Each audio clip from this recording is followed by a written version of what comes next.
ప్రియంగా ఉంటుంది, ప్రియరంజకంగా ఉంటుంది.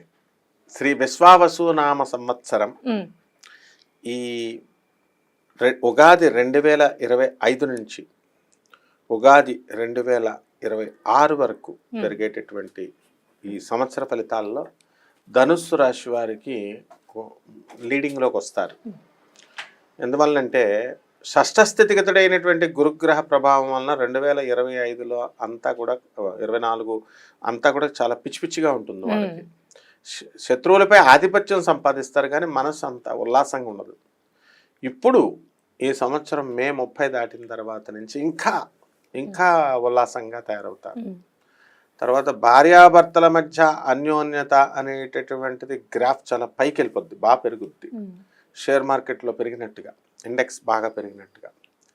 సో వీళ్ళు ఏం చేయాలండి అంటే ఈ యొక్క శుక్రుడు రాహుతో కలిసి ఎక్కువ సంచారం ఎక్కువ సార్లు చేస్తున్నాడు. చంద్ర సంచారాలు, శుక్ర సంచారాలు, మనము ఈ లవ్ రిలేషన్స్ ఈ సంచారాలను గమనించినట్లయితే దానివల్ల ఏమవుతుందంటే వీళ్ళు ఈ భార్యల్ని చాలా జాగ్రత్తగా ప్రేమగా వాళ్ళు చూసుకోవాలా, వాళ్ళకి కావాల్సినటువంటి చీరలు నగలు కొనిపెట్టాలా. అలాగే ప్రతి స్త్రీని కూడా గౌరవించి వీళ్ళు చేసినట్లయితే శుక్రుడు కాబట్టి తప్పకుండా వీళ్ళని బ్లెస్ చేస్తారు.